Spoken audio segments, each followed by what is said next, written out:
unas recomendaciones hechas por el, eh, por el BIS, exacto, sí, es que iba a empezar como a trabajar por el BIS, que surgieron, bueno, digamos, las hicieron en 2010 y surgieron gracias a la fuerte crisis internacional que se desató en 2007 en 2007-2008 con la quiebra de Lehman Brothers.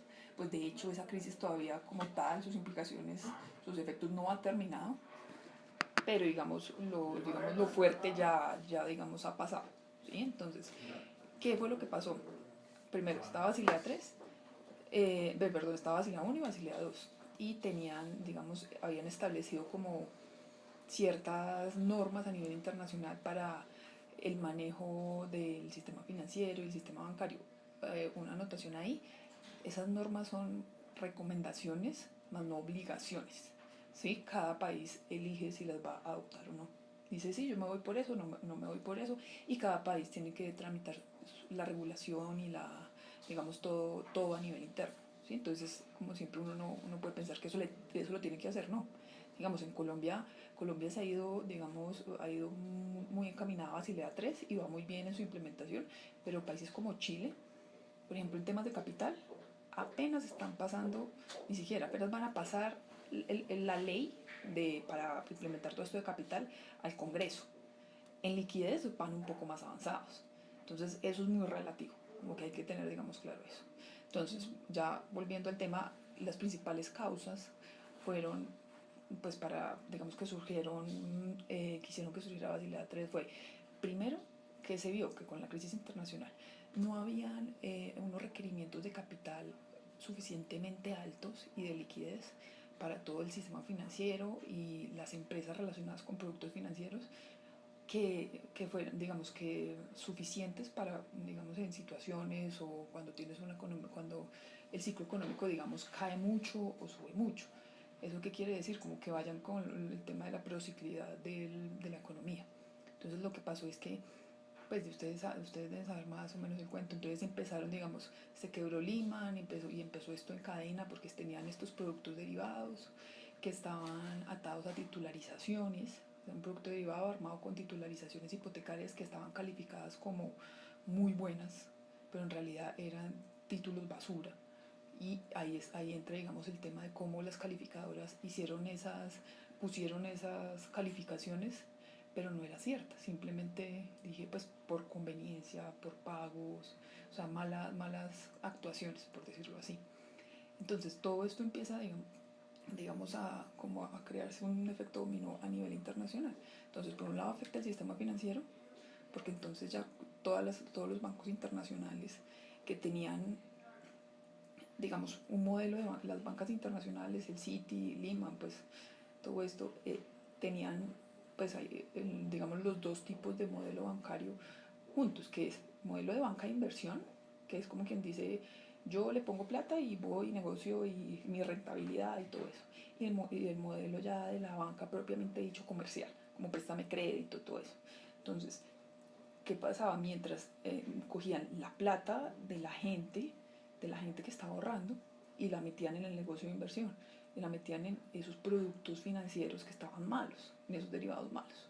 Entonces, cuando van a reclamar, digamos, el derivado que paguen, nadie, lo que estaba adentro, pues el subyacente, esa hipoteca no era buena, en realidad era mala y digamos, no valía nada.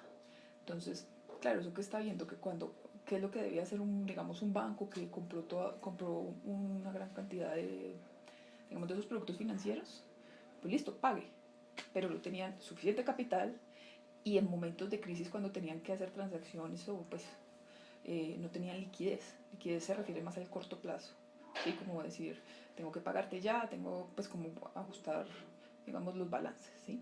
Entonces, digamos, eso fue lo primero. Lo segundo es que precisamente para este tipo de entidades que son que a nivel internacional se llaman entidades financieras sistémicamente importantes.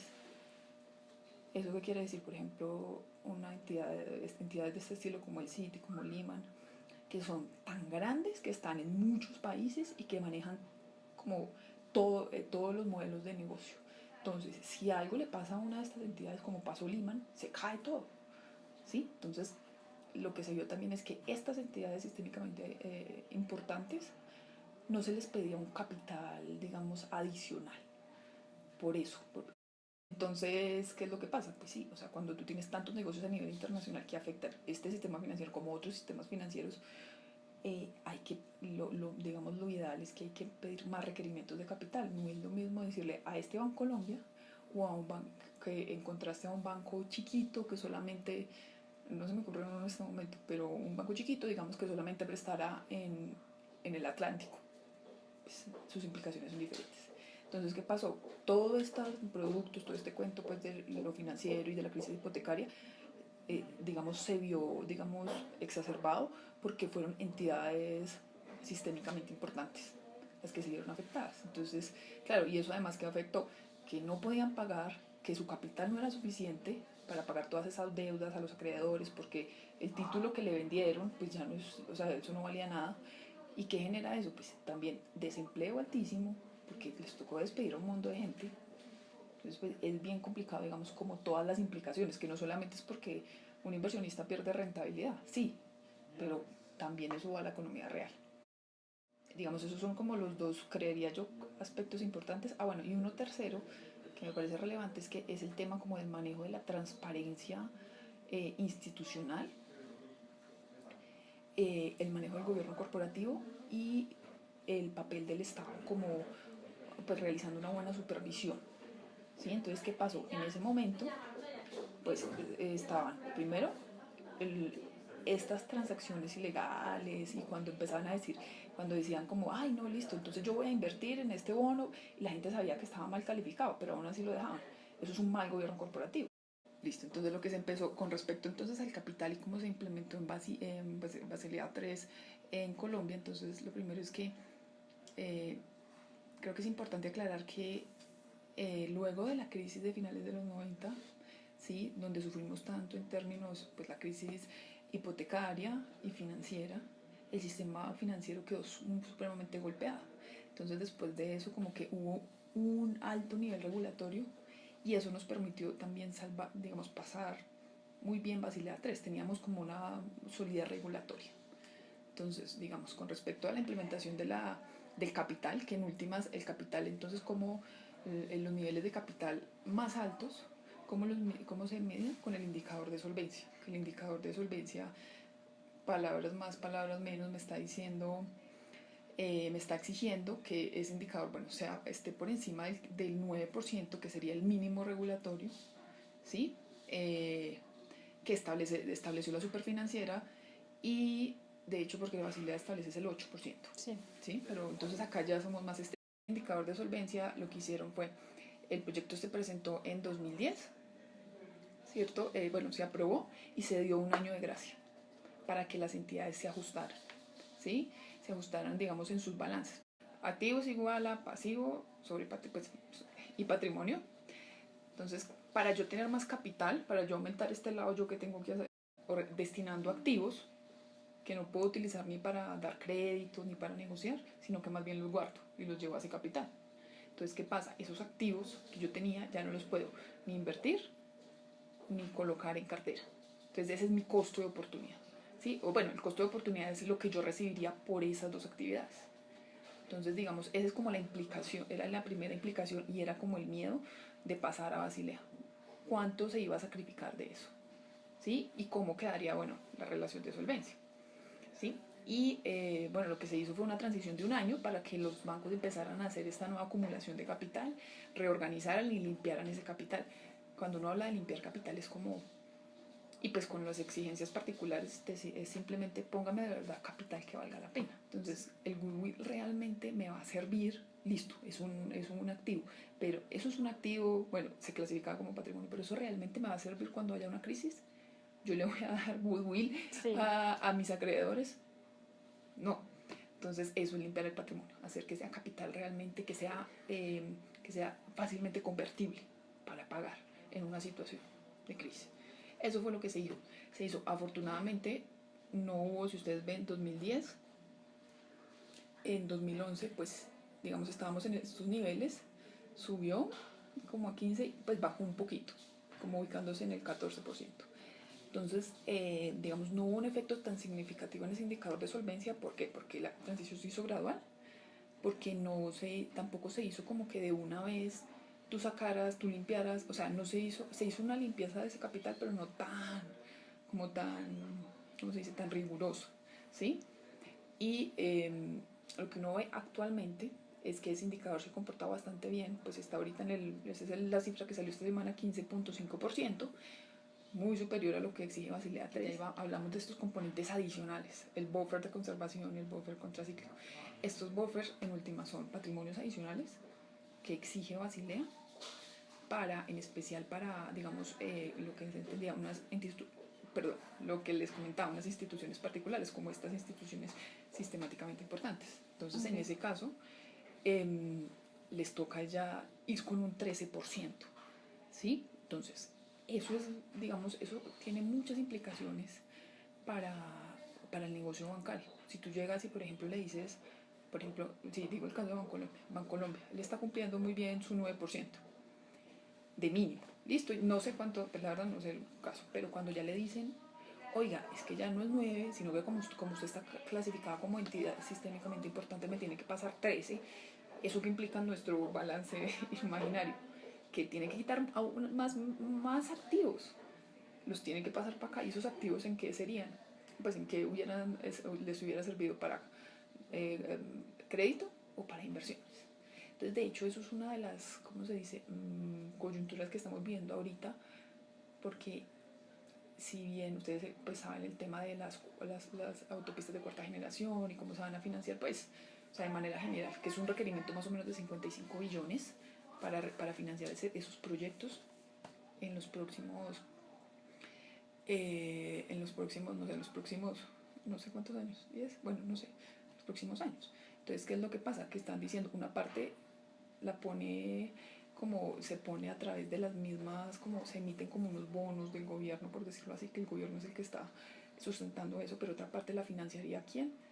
Los bancos, prestando la plata. Pero entonces están diciendo, entonces digamos para esas entidades, ahora volviendo al tema, como Bancolombia, le están diciendo, es muy complicado porque fuera de eso, tienen que subir al 13% de capital, pero entre comillas, el Estado, pues, o sea, eso es una cosa informal, pero me están pidiendo que le ayude a las cuarta generación y que le preste la plata.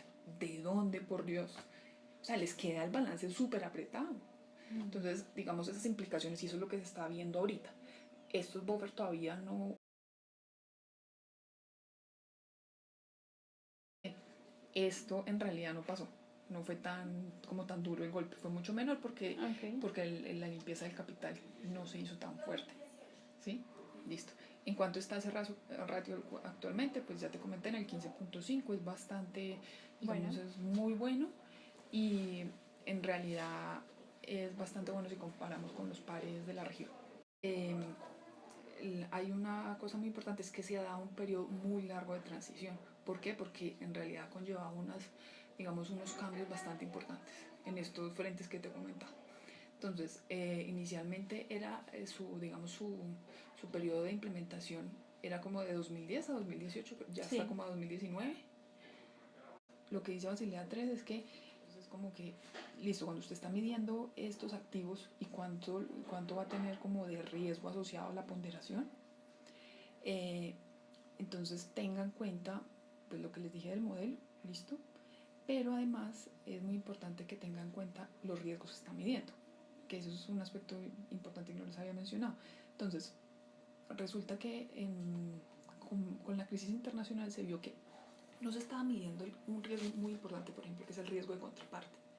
Eso fue una de las cosas más importantes que pasó en la crisis.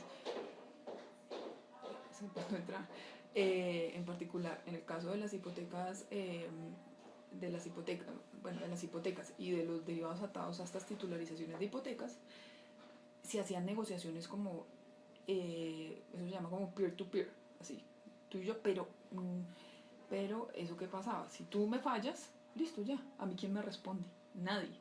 Entonces, para eliminar ese riesgo, lo que dice Basilea también es, todas esas transacciones, ¿sí?, deberían mejor ir por una cámara central de contraparte. Y digamos, estas entidades, estas cámaras, funcionan con un capital de unos inversionistas, de unos socios, que pueden ser la bolsa de valores, bancos, entidades así, pero entonces eso minimiza mucho ese riesgo. Entonces Basilea 3 le dice, mídame eso, ¿Para qué? Para que esa valoración del riesgo sea mucho más específica. Basilea 4 lo que dice es, y lo que están diciendo es, ¿sabe qué? Mejor digamos, en esa medición de riesgos, cambiemos y pasémonos al modelo estándar, ¿sí? ¿Y sabe qué? Lo mejor sería que el modelo estándar, o sea, que el modelo estándar para esa valoración lo provea el supervisor. Entonces, el problema en últimas es que la gente está diciendo, joder, pucha, fuera de eso, cambiar ese modelo que me diga, eso me va a implicar unos mayores costos porque, claro, pues mucho más altos, y fuera de eso, yo ni siquiera he terminado de adherirme a 3 y me está diciendo que esto podría ser, es muy complicado, porque entonces uno también dice, entonces lo que estoy implementando si va a valer la pena o no va a valer la pena. Hago ese esfuerzo porque eso es un esfuerzo y una inversión, claro, operativa y de costo de oportunidad de activos bastante importante. Entonces eso es, digamos, como toda la problemática y lo que se empieza a hablar. Entonces, como no ha sido algo formal, pues acá claramente Basilea 4 no se ha implementado, porque ni siquiera ha sido algo que haya salido del BIS. Okay. Pero se empieza a hablar y lo han empezado a hablar algunos, digamos, algunas personas que trabajan en el BIS, más los de mercado también. Capital, nosotros ya vamos muy bien, ¿sí? Lo único que nos falta es como el tema del capital a las CIFIs, que ya lo hablamos. Liquidez, eso ya se implementó y eso ya lo veníamos implementando nosotros desde hace rato. Solamente se hizo como un ajuste, pero la razón de liquidez, el indicador de liquidez ya lo teníamos, no hay problema. El tema de conglomerados de supervisión consolidada va muy bien, eso es en lo que ha venido trabajando muy fuertemente, digamos, el supervisor acá en Colombia. Y ha habido consejos de supervisores de Centroamérica, de Latinoamérica, para hacer esa unión, ¿sí? Oiga, juntémonos para hacer una supervisión consolidada y eficiente, ¿sí? El tema de reduzcamos la prociclicidad del negocio bancario, cómo se ha hecho en realidad con el tema, ese tema no lo abordamos, pero rápidamente es como está diciendo, usted cómo reduce la prociclicidad, digamos, entonces está pidiendo mayores provisiones. Sí, provisiones para momentos de crisis. Entonces hay varios tipos de provisiones, pero en general es una provisión contracíclica, que quiere decir, guárdeme un poquito, por ejemplo, cuando yo sé que mi cartera está como medio morosa, pues de acuerdo a eso, yo hago una provisión que es guárdeme, porque ya si esto no me lo van a pagar, aunque sea, pues esto sería, digamos, lo asociado mal para pasar esto.